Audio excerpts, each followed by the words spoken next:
Veganism is dead, or at least that's what they want you to think. Every week I swear there's a new ex-vegan telling their story or another article claiming that we're done. But I just don't think that's fair, so I want us together to take a step back, look at the bigger picture and look at the lasting impact of the vegan boom. And the thing about the vegan boom is that we got a lot of new vegans during that time, which is incredible, but that means that a lot of you guys aren't really as aware of what it was like to be vegan before the boom. So I've been vegan for 17 years. I went vegan in 2007 and it was incredible to witness the rise of veganism in the years 2018 to 2020-ish. I actually want to start further back from that because I think 2015 was the year where I kind of started really noticing growth, and I felt like that was maybe our peak, and it just grew and it grew, but that was the first signs of it really growing in my eyes. So yeah, come with me, we're gonna look back to look forward. So yeah, 2015, the rise of the trend. 2015 was the year that veganism really started gaining momentum, not just in niche circles, but on the internet, in pop culture, and in supermarkets. It was the era of Tumblr aesthetics, Instagram brunches, and kind of the clean eating influencers.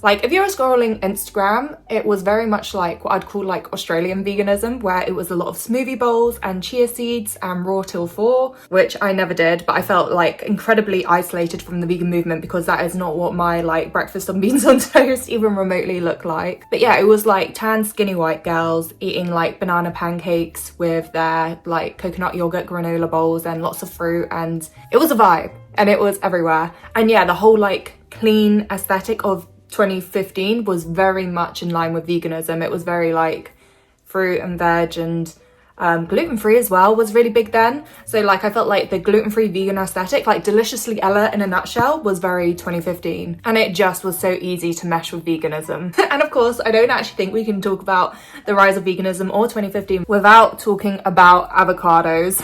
These were everywhere. Just talking about avocados takes you back to the place and the time that I'm trying to talk about. It was the world just discovered them for the first time. We're having them on everything, and they were considered superfood, the secret to unlocking anything in life that you needed. They weren't just a food, they were a lifestyle, they were a status, they were a mood. It really was just the avocado era. And of course, the food of the year, very vegan. Everyone was putting avocado on toast and charging you £8 for it, and even millennials were blamed for spending too much money on this and ruining the housing market. You cannot understate the influence of this little fruit. Meanwhile, One Direction was still just barely together, Drake was more known for Hotline Bling, and everyone was just slipping green juices. It was a different time. Whilst I feel the culture was more prime for veganism, really enjoying our fruits and our veg and our whole food, I'd say, vibes, there was also spaces where veganism was starting to enter the conversation through documentaries like Earthlings and Cowspiracy making the rounds. And also to take you back to that time, it was the era of the subscription box, where treating yourself was a bit of a new concept to a lot of us and something we could kind of afford to add into our lives. But yeah, there was the Vegan Kind, which was an online vegan superstore. I think they've since shut down, which is a shame, but they did a subscription box, they did a beauty one, and they did a food one, which was just helping vegans discover more vegan brands. And I feel that was kind of the start of it all blossoming and growing for me, and seeing them just be so successful with that and kind of showing that this fringe movement actually had a lot more interest than anyone thought. And it was incredible to see. It was the first time I'd really seen veganism kind of broaden and be part of conversations and new businesses like that kind of start up. It was really exciting. There were a lot of vegan businesses starting to blossom in that era. And yeah, it was an era of hope and expectation of new, better things. But despite this momentum, eating out as a vegan was definitely still challenging.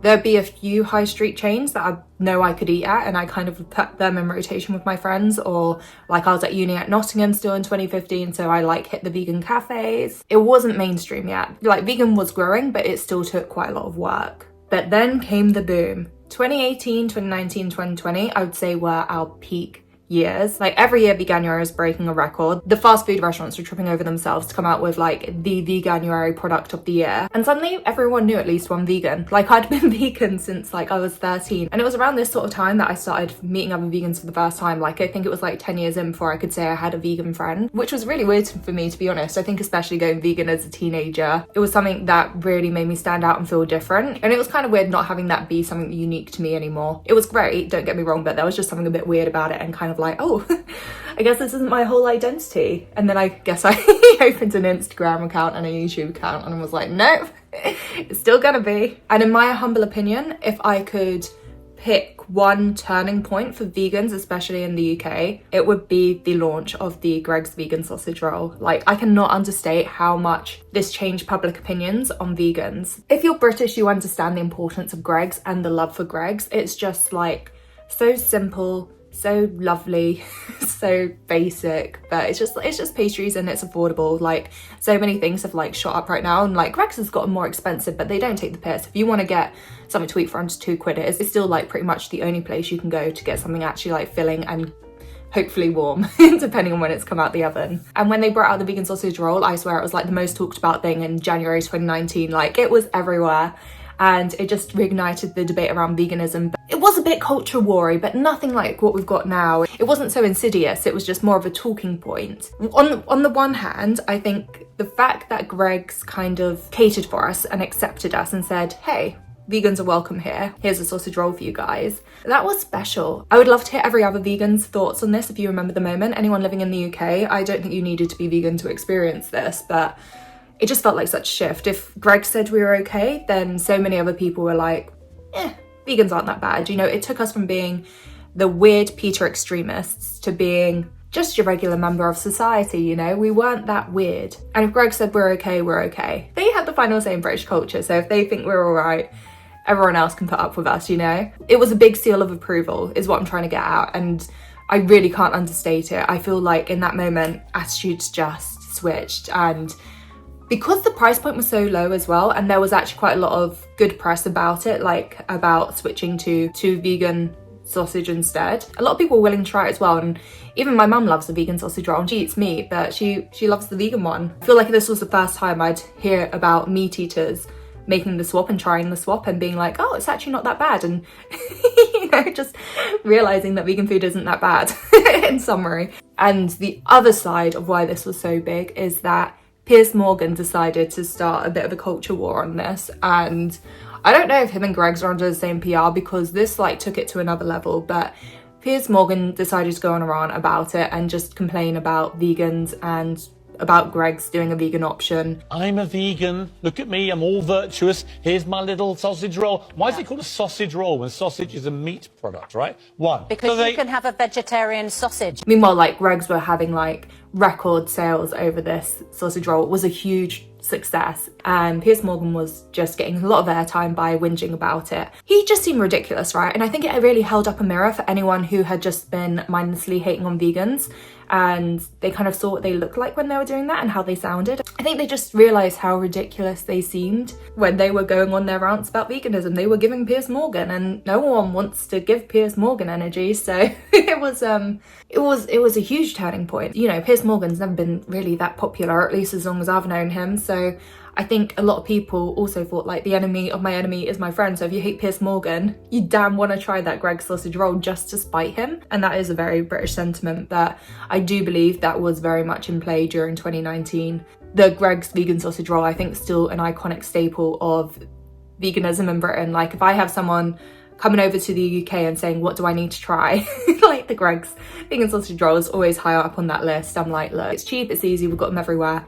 Treat yourself, enjoy it. And honestly, the success of Greggs just blew every brand away, and they wanted to be the next Greggs sausage roll. So I think it was the year after that we got the McPlant, which was McDonald's like vegan offering. KFC also brought out like vegan chicken, I think. I never tried that, so excuse me if I've forgotten it, but they definitely did a vegan option. Burger King as well got on board. Pizza Hut, Domino's, Subway, just everyone wanted some of that Veganuary success. They wanted to be the next Greggs vegan sausage roll. Like, the headlines and figures around that took everyone by shock, and everyone wanted to recreate it.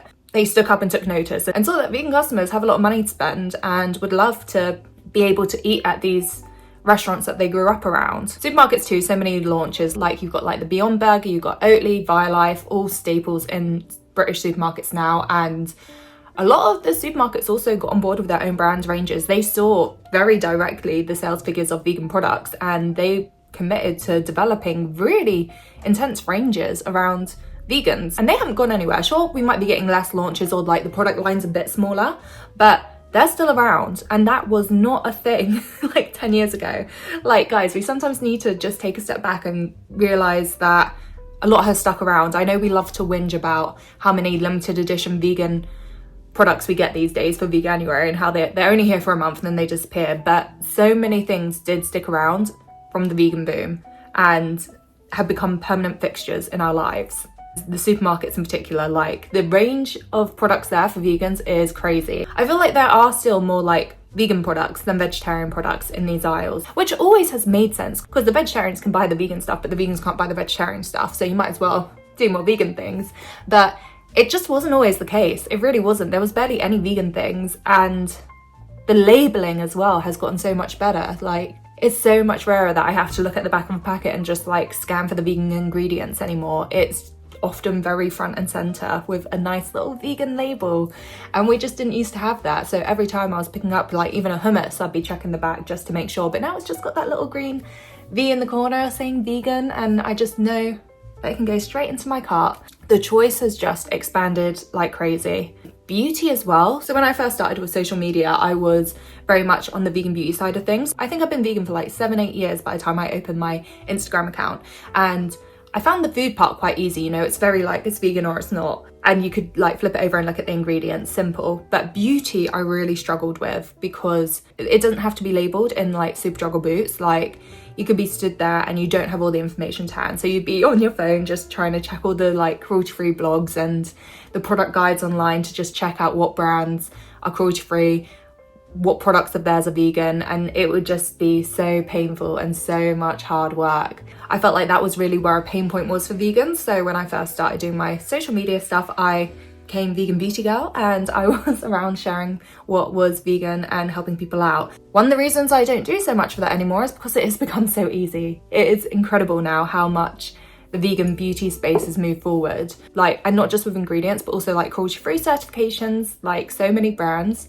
in the vegan boom committed to going 100% vegan and getting their cruelty-free certification. We had Barry M, so they had been cruelty-free I think since like the 70s, but not all their products were vegan. And then in 2020 it reformulated its whole range to go fully vegan. MUA as well, a really budget beauty brand, they went fully vegan in 2019. And in 2019 as well, Lush, who are 100% vegetarian, they're still not 100% vegan because they still use honey, but in 2019 they finally ditched the eggs in their product, showing that they were taking another big step towards veganism. And I think they were noticing all these other brands going fully vegan, and they thought, oh, we kind of need to get a move on. One brand that really lagged behind was The Body Shop, who decided in 2024 to finally go fully vegan. And you know, they're coming back up, but they went into admin last year, and I think one of the things that really like led to their fall was their delay in getting on board with the vegan products. It made no sense to me. Like, that was a big part of their brand, and you've got all these other brands going fully vegan, and The Body Shop still just had like the most inconsistent, confusing labeling for their vegan products. It was just, I was watching a sinking ship on that. I just could not fathom what was going on there, and I think it is just because they were so big, they were still recovering from being owned by L'Oreal. It was just such a mammoth task for them to check every product, but why that wasn't a priority is still beyond me. But back to the topic of the video, lasting impact of the vegan boom. These brands all went fully vegan, and they can't do that twice, so we're not seeing this happen as much, but it was a huge thing and a huge change. And a lot of brands that came out around this time and since have made it quite important to them to be like cruelty-free or fully vegan and use that as a USP. And it's not really, I don't even think that's it anymore. It's gone from being a niche thing that'll help you get sales to like just a baseline standard thing you should do as a business, especially like the celebrity brands, because if you're Ariana Grande or Selena Gomez, you don't want to create a brand that's associated with testing on animals, because your audience is young and you're meant to be like a good person. So these brands came out and they were fully vegan and cruelty-free, and it's just, we've set a standard, which was really just not considered 10 years ago. No one really cared. And it's pretty incredible how much that has become a very standard part of the beauty industry. My mug basically matches my bed sheets. That's so weird. And I think I already touched on this with Greg's, but I'd just say like the perception of veganism's just changed completely. Like, for a start, I'd say before 2015, very few people knew even what a vegan was. Like, they thought it was kind of like vegan, veggie, vegetarian, all the same thing. And it's not. There was a lot of confusion around that, and I feel like every time I went out for dinner I kind of had to explain very thoroughly what a vegan was, and I haven't had to do that in so long. And so many people just thought the diet was unhealthy and unsustainable, like you couldn't do it for a long time, and it's just gonna leave you weak and frail, which is completely not true. I'd been vegan for I think around 15 years when I ran the London Marathon, and I was able to do that even with my frail vegan diet. And yeah, I don't think anyone's used the word frail to describe me. Ever. And there are so many times where I meet people and I'd be like, oh yeah, I'm vegan, and they'd just like look me up and down and be like, oh, that's not what I thought a vegan would look like, or like, oh, you don't look vegan, and I'm like, great, what do you mean by that? Whereas I don't get much of that attitude anymore either. I think I still do get like, oh, you're a pretty chill vegan, and I'm like, most of us are. It was just such an exciting period because everyone was just so interested in veganism, interested in learning more, interested in watching documentaries, and there were just so many new launches to be excited by. I will admit, fast forward to 2025, the hype has died down, but there is so much lasting change, and I really can't understate that, and I'm so grateful for that too. Now if I go out, pretty much every restaurant has a vegan option. They often have vegan options. Sometimes I'm actually stressed because I don't know what to order, and that's something I didn't have to deal with at all till recently, but it's very, very rare that I come across a restaurant where they don't have something vegan on the menu. And the labeling as well has become so much better. It used to be like people would label just like vegetarian options, and that was the way for a long time. But now we've become a staple on the menu as well. Like you have the little V and the VE. I can't guarantee which one stands for which option. You always have to check the key below, but it's come a long way, and that has done a lot for making veganism more accessible and enjoyable. Clear labeling isn't just in the restaurants, we've got it everywhere, whether it's beauty products or supermarket shelves. It is just so much easier to be vegan now, and that wasn't always the way. That came out of the vegan boom and people trying to bring more vegan products out, make things more inclusive. I'm so grateful for that. That has made our lives infinitely easier. Supermarkets still continue to stock tons of vegan products, and this might vary location to location, but I've noticed recently that even my like local, like smaller Tesco's and Sainsbury's will stock like a vegan yogurt and some vegan meats and Flora butter. Even Flora themselves going fully vegan feels like a milestone. Like they are a household brand that decided to commit to going dairy free, and they've recently managed to recruit Gordon Ramsay to help them with the dairy free love. Like this is not what I would have imagined 10 years ago at all. Gordon Ramsay was the last person I thought would be a spokesperson for our cause. So whilst it can feel like the vegan trend has come and gone, it isn't necessarily that simple. I feel like it has actually become part of life now. It's become normal. And obviously there is a question of, is it dead? Have we peaked and this is it? But my gut just tells me no, because at the end of the day, veganism isn't just a diet, and it's not even just a lifestyle, it is a solution. We are in a climate crisis, and the amount of meat being eaten globally right now is unsustainable. Like it cannot be sustained. So we are going to continue to see growth in the vegan space, and we are going to see a turn back towards veganism. I just think it will be packaged a little differently. We'll have a new boom, and some things will stick and some things won't, but we'll continue moving forward. I can't wait to see the next 10 years of veganism and where we're gonna go. Feeling quite emotional, but if I told like 2007 me what veganism was like in 2025, I don't know, I feel like there was a part of me that kind of knew. I knew that it made more sense than vegetarianism, and I knew that the internet would help. Social media as well did wonders for it, as much as it's got a lot to answer for in a lot of other ways. I don't know, it just, in a way it felt inevitable, but I still don't think I would have conceived just how far forward we've come. It's special and it's touching, and I just, I hope this video has given you a bit more hope about veganism. I know you guys kind of like it when I talk about what it used to be like and kind of give that bigger picture, because I do understand if you've just joined the movement in 2019, it just feels like it went up and now it's gone, you know, but I swear it's not like that. It's ever growing, and it will continue to be. Anyway, yeah, I've got to edit this video. I've got afternoon tea in a bit, so yeah, thank you for watching, and I'll catch you again soon. Bye.